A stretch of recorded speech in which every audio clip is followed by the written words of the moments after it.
Hello friends, welcome to Huawei AS. Welcome to the discussion on Vision Economy PT 365. Already we have covered the first chapter in the last two parts. Now we are starting the second chapter from this part 3. Okay? So as you might have known that we are providing summary for these Vision PT 365 documents, because the Vision PT 365 document is a bulky document and it's very difficult to revise. So the best way to listen to this lecture is download the summary which will be there in our Telegram channel, and just put this summary in front of you and listen to this lecture. Things will become very easy for you and you can revise multiple times, which is very important for the exam. ठीक है, तो अब शुरू करते हैं. Now we will start with the second chapter, banking and monetary policy. So as you might have known, monetary policy is nothing but the policy of the central bank of the country. Now what is the central bank of India? It is the RBI. ठीक है, now so the RBI के policy के बारे में हम पढ़ते हैं. So recently the update is that RBI has released a report on the trend and progress of the banking in India for 2018-19, because RBI is the organization, RBI is the body which is called the banker of the banks, because RBI controls all the banks. ठीक है, तो इसीलिए RBI releases all these reports with regarding to the banks. In this report, the important thing RBI mentioned is that the measures which were taken to mitigate the effects of COVID-19 on the banking sector, because as you might have known, because of the COVID-19 all the sectors got affected. So it is the duty of RBI to ensure that the effects don't reach the banks. ठीक है, and also RBI also mentioned about the legislative amendments with regarding to NBFCs, cooperative banks and HFCs, which gave more powers to the RBI, more powers to RBI. So with these powers now RBI actually can control cooperative banks, NBFCs and HFCs in a much better way. HFCs actually initially before this legislative amendment, it used to be controlled by the National Housing Bank. This National Housing Bank used to regulate all the housing finance companies, but now these housing finance companies will be regulated by the RBI. Okay? So this is one important thing. Also RBI mentioned that the gross NPAs is nothing but the non-performing asset. So these gross NPAs, they have been declining. This is what RBI showed. And when we compare March 2019 to September 2020, the gross NPAs has decreased from 9.1% to 7.5%. अगर कल exam में एक statement पूछा है saying that the gross NPAs has been increasing in the past 10 years, then that statement will be wrong. If there is a statement saying that the gross NPAs, they are decreasing consistently in the past 10 years, then this statement will also be wrong, because if we see this analytics, the NPAs have been increasing and decreasing, that the trend has been both increasing and decreasing in the past few years. So there is no consistent trend which we observed. Okay? And also RBI mentioned about the performance of cooperative banks and said that the performance has improved a lot, because last year we have seen issues with the Maharashtra Cooperative Bank and others. And another important thing RBI mentioned is the recovery process, which gained, or you can say the enhancement of recovery process because of the Insolvency Bankruptcy Code and SARFAESI Act. So these acts mainly, they try to recover, or you can say they try to reduce the NPAs. So NPAs are mainly caused because of losses in the businesses. Okay, so this Insolvency Bankruptcy Code and the SARFAESI Act, they try to ensure that these businesses again gain some profit and the bank's loan can be recovered. That is the main objective of this Insolvency Bankruptcy Code and the SARFAESI Act. And another important thing what RBI mentioned is the payment banks are currently not profitable because of the pandemic, you can say, and because of a lot of other reasons, because the people actually has to migrate from rural to urban areas for the payment banks to get more profits, because only then these people from the poor background, they will be using these payment banks. Now because of the COVID-19 pandemic, what happened? The people from urban areas actually went back to the rural areas. इसको हम बोलते हैं reverse migration. And also unemployment has increased a lot because of the COVID-19 pandemic. So because of both these conditions, we have been witnessing that the payment banks are not becoming profitable. And another important thing what RBI said is the NBFC is resilient with strong capital buffers, because IL and FS crisis has showed that we have a lot of issues with regarding to the NBFC sector. So RBI said that the NBFCs now have become more strong with more capital buffer. Now let's move on to the next piece of information which is important for us. It is with regarding to the changes in banking licenses. Okay, changes in banking license framework.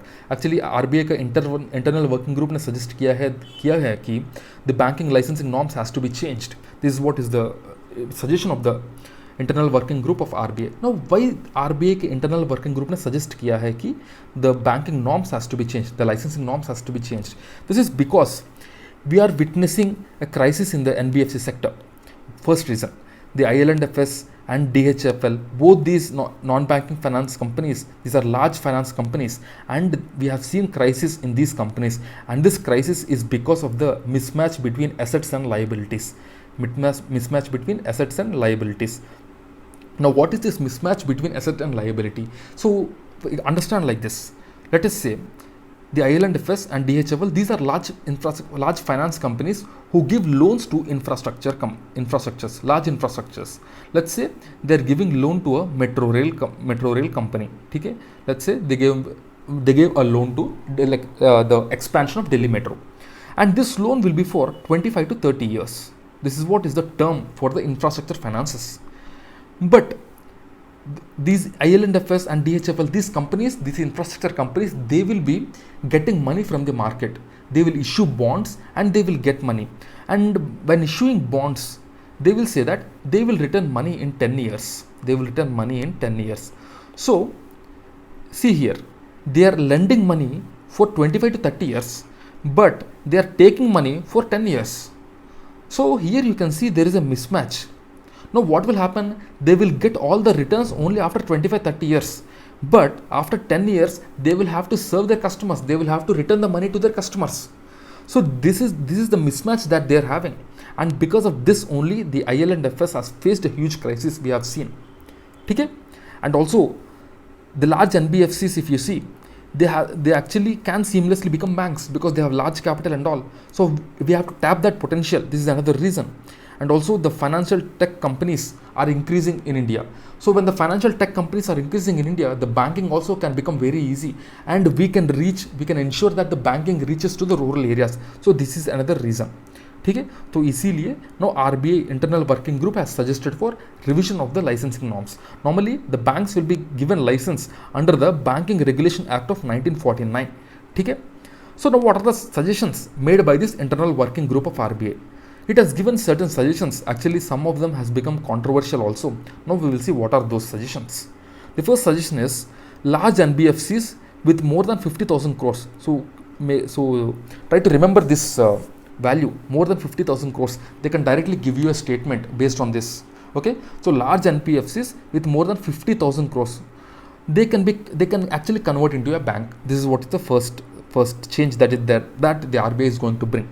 The next one, if you see, large corporate or industrial houses, they can promote a bank. That means they can start a bank, large corporate companies.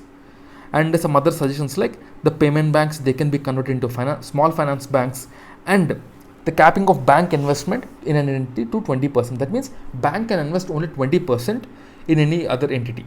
Okay? So these are the suggested changes. Now we will see what are the issues associated with the NBFCs becoming banks and the large corporates owning banking sector. We will see the issues, which is the next topic. So now what are the issues if banking license is given to the big corporates? What are the issues? First, we will see the benefits, potential benefits, why RBI is thinking to give banking license to these big corporates. The first is recapitalization. These big corporates will have huge money, and this money can be used. Already we have seen that the banking sector is facing crisis. The capital money what the banking sector needs is not sufficient. So if we give license to these big corporates who are sitting on huge money, then this can become profitable. Next, also we can see a re-entry of Indian companies into the banking sector. This is another important thing. Currently the private banks what we have, most of the private banks are the foreign banks. Now because of allowing of the private companies into the banking sector, we can see huge Indian companies investing in banking sector, and also the competition market will increase and people will have more banking options. When people have more banking options, then the banking system will become more efficient. This is what is the market economy concept. Now what are the potential challenges for this idea? One of the important challenge, or you can say major challenge, is the connected lending and circular banking. Now what is this connected lending? Connected lending, if you see, let's take three banks, Bank A, Bank B and Bank C. This Bank A is actually started by a corporate company A. Bank B is started by corporate company B, and Bank C is started by corporate company C. Okay, so now what they can do is they can form a nexus. they can form an excess, and these banks, if you see, the bank A will give a loan to corporate company B. Bank A can give easy loan to the corporate company B, and the bank B can give loan to corporate company C very easily, and this bank C can give loan to corporate company A very easily by not following the required norms. So because of the nexus and all, the banking system can become inefficient. The banking system will get affected, and when the banking system will get affected, then there is a concern in the banking system, or you can say there is a concern in the whole economy, because if banking system collapses, then the whole economy collapses. We have seen that in the 2008 crisis, when the 2008 crisis, if you see in US, it is started with the Lehman Brothers collapse. So that's how the banking sector is very important for the stability of the economy as a whole. And another important thing, already we are facing a huge crisis in the corporate governance. Now this will actually be seen in the banking system also. If the corporate companies start the banking sector, or you can say if the corporate companies start a bank. And also there is a financial stability concern, which I have discussed already. Now what are the issues associated with giving license to huge NBFCs to start a bank? First, we will see the benefits. The benefits, if you see, there is an asset liability mismatch already, which I have told, and this asset liability mismatch can be bridged, and also NBFC deposit access can be increased. And now if they start a bank, if the NBFC can start a bank, RBI will get more power, and RBI can actually look over the oversight of RBI over these NBFCs will increase, and now RBI will be in a much better position to control the NBFCs. And what are the challenges? Challenges is the cost associated with banking system.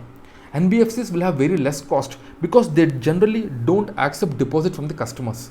So now they have to accept deposit from the customers if they start the banking system. So this has huge cost and all. Are they in a position to bear all this cost is the big question. And second one is there can be reluctance from the huge NBFCs because now they are comfortable in the business what they are doing. So banking sector is completely a different business. So there can be a chance of reluctance from the NBFCs. And another important thing, this is the major concern. Already we are witnessing poor performance of the NBFCs. The IL&FS crisis or DHFC crisis, they can come into the banking sector and they can cripple the banking system as a whole. This is another major concern what we are thinking of. Okay? So these are the important things. Now let's move on to the next information. This is about the doorstep banking services. So doorstep banking services is nothing but allowing banking services, or you can in simple words say that ensuring that the banking services are available at the doorstep of the people. This will ensure better integration of people into the banking system, because as we have seen, as we know, the poor people, or you can say the people in the villages, they are not properly integrated into the economy. The inclusive economy, what we are talking about, we have to include these rural people to ensure that they are also connected to the banking system and they also can get benefits of the banking system.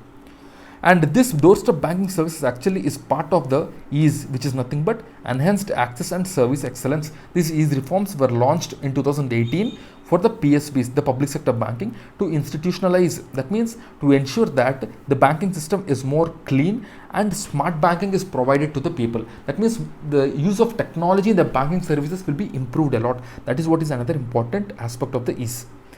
So what are the components of this EASE? So to provide banking through the universal touch points of call centers, that means using a call center and using just a call, the people will be able to do the banking, and the use of web portals like the websites and the mobile applications. So these are the major important things, important components of this EASE. Okay. And another important thing is capital infusion in PSBs is dependent on the PSB performance, is what is said by the government. So recapitalization is something that is happening in the banking sector timely. So this is about the recapitalization. Now another important thing about the EASE reforms is that every year EASE reform index is launched by the RBI. Okay. So this EASE reform index, if you see, it measures the performance of the public sector banks on 120 plus objective across the 6 themes.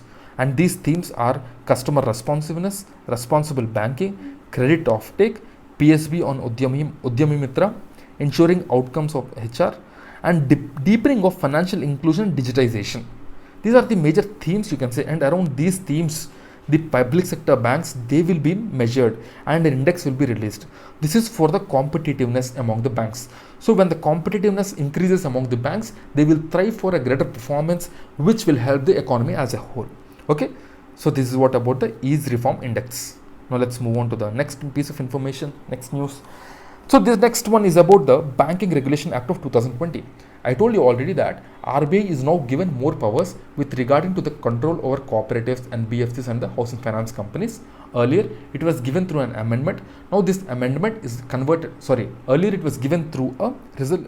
Earlier RBI has actually got these powers with the help of an ordinance. All these changes were made into a legislation. That means a law has been passed to change the Banking Regulation Act. Okay.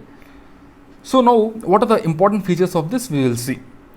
So, the cooperative banks initially were not under the RBI. Now, the power was given to the RBI to regulate the cooperative banks. If the cooperative banks want to issue shares and securities to the shareholders, now they need prior approval of the RBI. This is the important change they have made. Okay, and another important thing is RBI can actually supersede the board of directors for multi-state cooperative banks. That means if a cooperative bank is available, or you can say if it is there in 2 or more states, then RBI can supersede the decision taken by the board of directors for 5 years. But when it comes to a cooperative society or a bank which is there in a single state, then RBI can supersede the board of directors after consultation with the respective state government, and the time for this is not mentioned.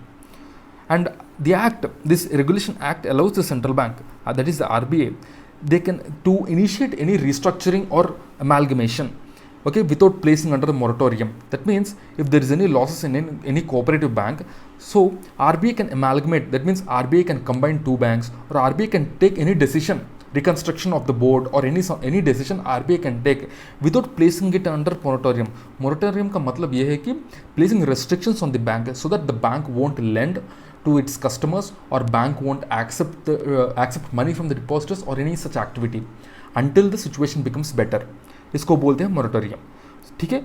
So now RBI can do all of those things, and also there are certain exclusions. There are certain areas where this act don't apply. Now what are those areas? If you see the primary agriculture credit societies, the PACS, on these PACS this act will not be applied. Next one is the cooperative land mortgage banks. Next one is the other cooperative societies which are exempted by the act. So remember these 2 things, the primary agriculture credit societies and the cooperative land mortgage banks. On these 2 currently this act will not be applied. Now let's move on to the next piece of information. So now we will here some more information about the cooperative banks is given. The cooperative banks, if you see, they are the financial entities which are established in such a way that the members of the bank, or you can say the customers of the bank, are nothing but the stakeholders. Okay, so the customers of the bank are the stakeholders. This can especially be seen in the rural areas. Okay, and even in the urban areas also later they were started. They are called the urban cooperative banks. So these cooperative banks, if you see, they are not established by the Banking Regulation Act. Generally these banks, they will be established by the Banking Act, the RBI Act.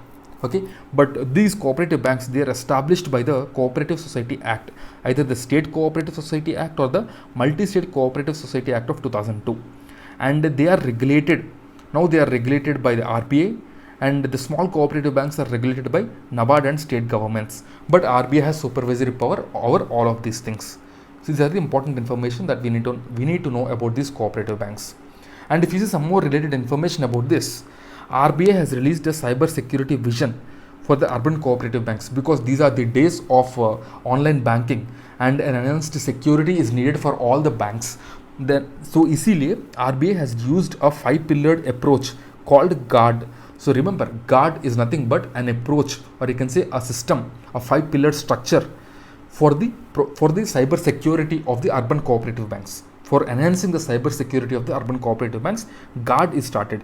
GUARD is nothing but governance oversight, utility technology investment, appropriation regulation and supervision, robust collaboration, and development of IT, and last one is cyber security skill set.